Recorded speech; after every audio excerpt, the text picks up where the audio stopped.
Армысың қызық? Дін. Қазақтың дін деген сөзі бар. Религия деп аударып жүреді. Шынымен религия деген орысшаға вера, қазақшаға сенім, арабшаға иман деп аударылады. Қазақтың даласына келгенде дін деп бекітті. Иман деп емес, сенім деп емес, дін деп бекітті. Сонымен қазақтың дін деген сөзі религия болып, өзінің мәні мен мағынасынан, себебі мен салдарынан айырылып қалды. Шын мәнінде дін деген сөз столпы деп аударылады. Ол дін, діңгек, өмірдің негізі, немесе бір сенімнің, иманның, религияның, вераның денуы. Сондықтан бүгінгі әңгіме терминдер туралы болады. Дін, дин деген сөздерінің айырмашылығын нақтылау үшін болады. Интернетке кірсең болды, қазақтың дін деген сөзін религия болып аударылғандықтан жамандап жатыр. Қазақтың өзі жамандап жатыр. Интернетке кірсең болды, діннен басқа әңгіме жоқ. Оның негізгі түсініктерін түсініп алмай, быт-шыт болып жатқан әңгіме. Анықтайық. Дін. Жазайықшы мына жерге. Дін.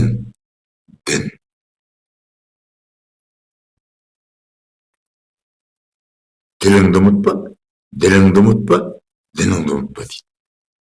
Сен болсаң, быт-шытын шығарып жамандап отырсың. Қазақтың сөзін қорлап отырсың. Қазақ ұлтының дүниетанымын қорлап отырсың. Исламға тиісемін деп, қазақтың сөзін қорлап отырсың. Дін деген сөз религия деп аударылады. Вера деп аударылады деп отырсың. Дін деген сөз религия деп, вера деп аударылмайды. Дін деген сөз столпы деп аударылады. Ол дін діңгек. Қазақтың дін діңгегі ол 20 ел үштелес. 20 еліңді санай аласың ба? Санауды үйрен. Үштелеңді санауды үйрен. Бізде 500 бар. Ұлы жүз, орда жүз, кіші жүз, мың жүз, 40 жүз деген. Түсініп осы ба қалай? Жарайды оның бәрін. Шежіре туралы сөзді нақтылап айта бастаған кезде айтамыз. Қазір дін туралы айтып отырмыз. Қайталап айтайын, дін деген сөз вера, религия деп аударылмайды. Бізде дін, исламда дин. Бірақ екеуі де столпы деп аударылады. Исламның өзі ол иман.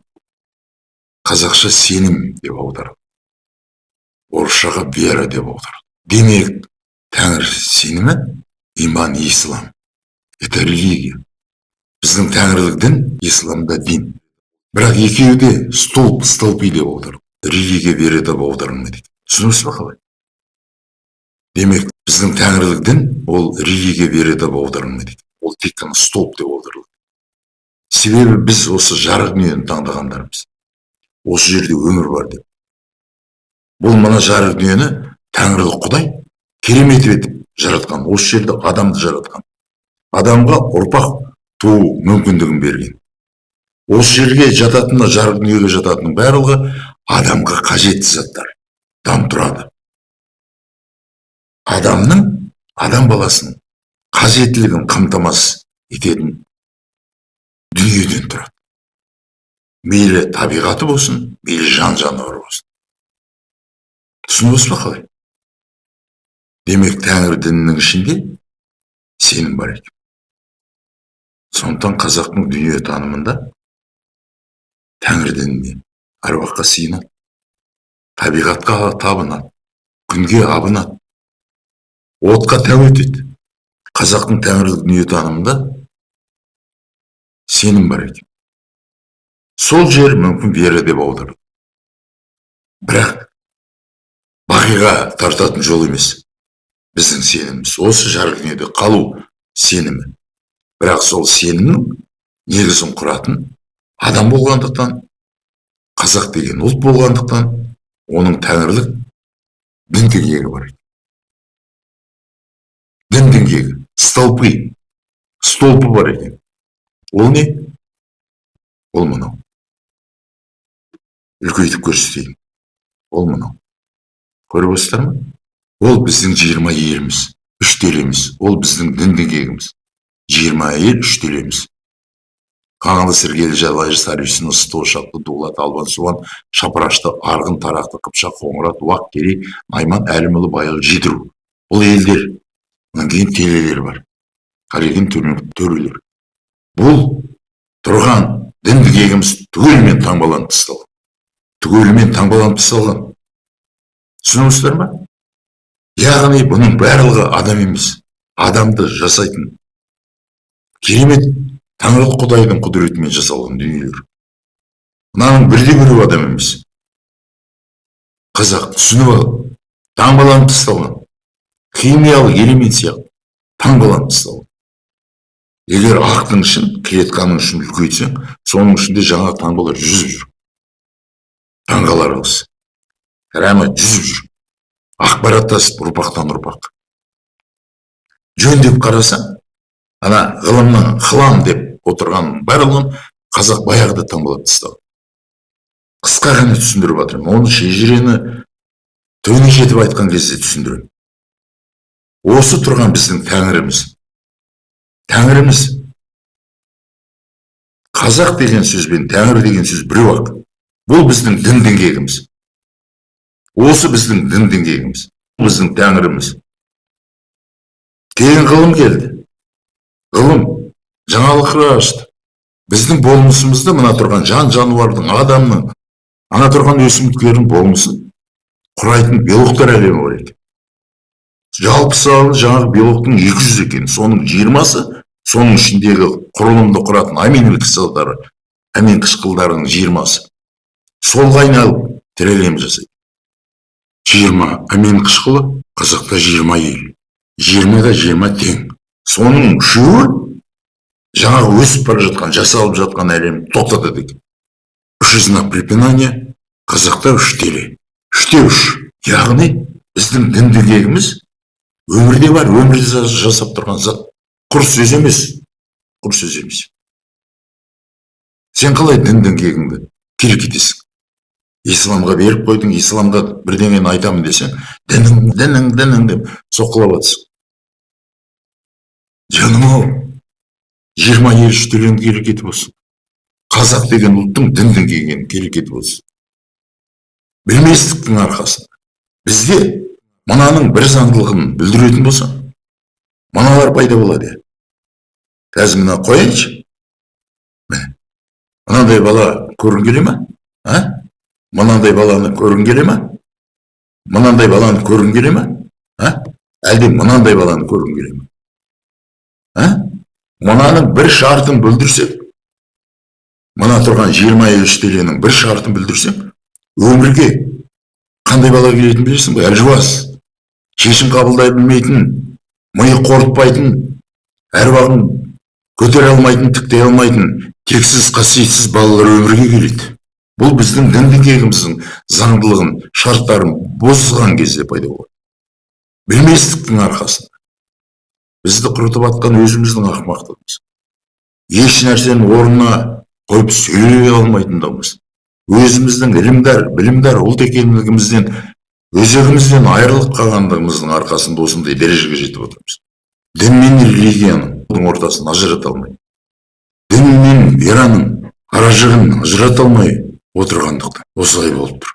Біздің сорымызға дін деген сөздер религия деп аударып, дүние танымызды быт-шыт қылып отыр. Шынымен иман деген религия деген сөз. Исламда да дин деген сөз бар деп отырмын ғой жаңағы. Дин деген сөз бар. Оларда дин ол деген не? Қандай заңдылықты білдіреді? Дин деген сөз оларда да столб деп аударылады. Исламның өзі иман, ол вера, ол религия. Оларға кітап түскендер, мықты кітап түскендер, қайтыңдар деп, мәңгілік отаныңа қайт деп отырған қолдарында кітап бар.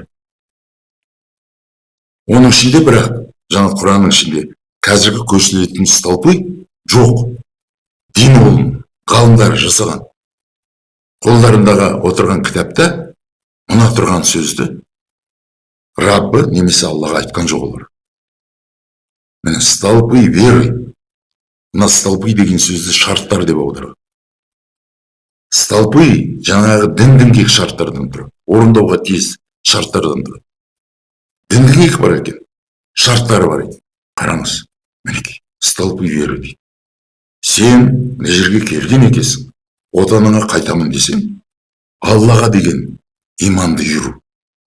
Алланың хақтығына, онда әлемді жаратқандығына, ол инсанды сәлсалдан жаратып, жерден саз балшық тауып, Сафиоллах биіктігіне дейін таза етіп жаратқандығына, екі дүниені бөліп тастап анықтағандығына, біреуін мәңгілік бақи деп, екіншісін түкке тұрғысыз фәни деп бөліп тастағанына деген, Аллахтың құдіретіне, Раббының құдіретіне деген вера, иман.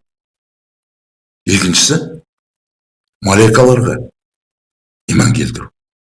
Малайкаларға, ангелдарға, жерге хабар алып келіп берушіге, Жәбірейілға иман келтіруім керек. Екеуінде екі малайканың амал дәптер жазып отырғанына иман келтіруім керек.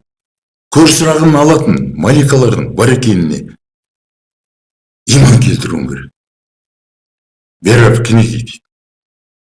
Кітапқа сен қалай, қолындағы ұлы кітапқа қалай иман келтірмейсің, сенім келтірмейсің, вера жасамайсың.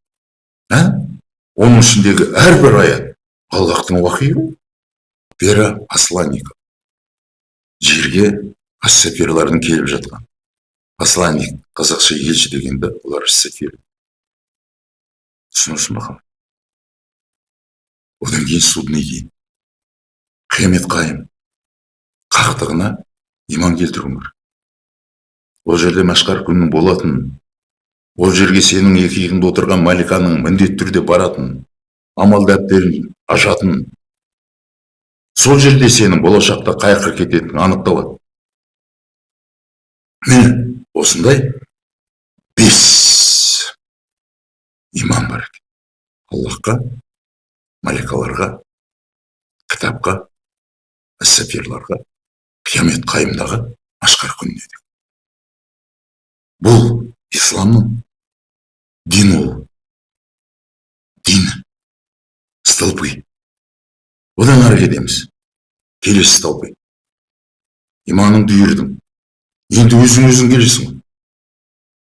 Бірінші не дейсің? Шахаду айтасың. Ант бересің. Жер бетіндегі исламды қабылдағандардың бәрі бұны айтады. Шахаду. Бұны да мықты ғалымдар ойлап тапқан. 5 уақыт сәлиат бар. Бірақ сәлиат деп айтпайды ғой. Намаз деп соғады ғой. Мына жерде сәлиат деп тұр. Ұлы кітаптың ішінде сәлиат деп тұр. Қазақтың тәңірлік дүние танымына байланысты намазды алып соғып отыр. Бізде тәңірлік дүние танымындағы намаз заман деп оралып айтылады. Біздің тәңірлік дүние танымының тәңірлік Құдай былай дейді. Ей, қазақ баласы, заман заңдастырып, намаз оқушы мен намазыма лайық бол дейді. Біздің тәңірлік дүние танымының намазы ол мына әлемнің бүткіл заңдылықтары, оның намазы. Біз солай түсінеміз. Замандарды заңдастырып, жасалынып тасталды. Ал заман дәуірлерден тұрады. Дәуірлер ғасырлардан тұрады. Ғасыр жылдардан тұрады. Жылдар айлардан тұрады. Айлар апталардан тұрады. Апталар күндерден тұрады. Осының бәрін заңдастырып тастаған ол тәңірлік Құдайдың намазы. Біздің намаз деген сөзіміз бұл исламға келмейді. Ал исламның 5 уақыт оқылатын сәлиатының сөздерінде ғалымдар ойлап тапқан. Құранның ішінде жоқ. Осындай тексттерді айтты. Немесе осы аяттарды осы жерде айтасың дейді. Сондықтан 5 уақыт сәлиатты имани жолда жүрген болатын болсаң, Раббының жүзін көргің келетін болатын болсаң, бақи әлемінде қайтадан Сафиоллах болғың келсе, қайтадан әл-Башар болғың келетін болса, мәңгілік қаяға ие болып, сол жақта қайратқың келетін болса, оқыма демейміз. Бірақ ол сенің дин олың екен. жолдағы дин болуың керек. Кейін зәкат, қазір садақа деп қояды. Қаптап жүр, садақа беріңдер, садақа беріңдер деп. Құран сөз, ол зәкат. Зәкат. Қазақта да зекет деген сөз бар. Зекетім кетейін деген сөз. Ол мынаған келмейді. Бұл дин олдың столбы. Одан кейін ассалам. Сауым деп тұр мына жерде. Ассаламды да лақтырып жіберіңдер. Ораза деген қазақтың тәңірілік дүниетанымның сөзін алып алыңдар. Ассалам ол фарыз. Ол столбы. Ол сенің дин олың екен. Бізде ораза, орып отырғанымызда азат тұтамыз. Астамшылық болып жатқанда. Ал ассалам кезінде тамақ ішпейсің. Тек қана кешке таман құрма жеуің керек. Бір ай бойы. Оны ифтар дейді. Қазір ресторанда, кафелерде барып тұрып бұрқыратады түнгі сағат 12-ге дейін. Ертеңгісін қайтадан ассаламға кірер кезінде сухар жасайсың. Неге олай ассалам жасалма? Неге сен тамақ ішпейсің? Сені Аллах бақи дүниеде сәл-сәлдан жаратып қая берген кезінде сен тамақ ішпегенсің. Тамақ ішкен жоқ болатынсың. Соны есіңе түсіруің керек. Сен тамақсыз инсан болғасың ол жақта. Сол жақта алманы жеп қойды. Нәпсі ашылып кетті. Нәпсің ашылғанда қуып жіберді. Ана тамақ ішкіш адамдардың ортасында бар деген. Сала қал. Тойымсыз болма. Анда-санда ассалам жасап тұр. Еске түсір мына жақты деп. Керемет сәтті еске түсіру. Солай еске түсіруің керек. Ғажап динолдарды ойлап тапқан ғалымдар. Есіңе түсірді. Одан кейін хадж. Қолдарыңда ұстап отырған кітапта былай дейді. Ей Мұхаммад, атаң Ибраимның басына бар. Кәббаға хадж жасады. Расул хажылық жасады. Ішіндегі тұрған пұттардың барлығын лақтырып тастады. Бірақ жаңағы Ибраимның ізі лақтырған жоқ. Жанында тұр. Бір осылай дейді, не хадж? Бүкіл әлемнің мөміндері барады. Яғни ол дин олу, столбы. Түсінесіз бе қалай? Демек, исламның таза өзі имани жол. Аллахқа деген иман келтіргендердің жолы. Ал ол жолға түсу үшін ант беруің керек. Шахат айту керек. Оны бекіту үшін ең соңы хажға баруың керек. Ол жерде зекатың бар, сауың бар, 5 уақыт оқитын сәлатың. Олардың барлығы дин ол. Мен осындай дүние бауырларым. Яғни қазақтың ұлы дүние танымында дін деген сөз бар. Қазақ деген ұлттың дүние танымын бір жерге түйіндеп қойған дін деген сөз бар. 20 ел үштелені мезгейтін. Сондықтан айтарым бұлай. Дін сөзін жамандама. Өзіңнің 20 елін үштелеңді жамандайсың. Мына 20 елін, мына тұрған 20 елін ренж қыл. Ал бұның ренжігені ұлттың азғындауына барады. Бұл сенің діндің кегі. Сондықтан дін деген сөзді жамандаушы. Имани исламның дин олында жамандаушы болма. Ұқтың бақпадың ба білмеймін. Оғына білетін, түсіне білетін, шешім қабылдай білетін, ұлы қазақты күнді көргің келеді. Сау болыңдар.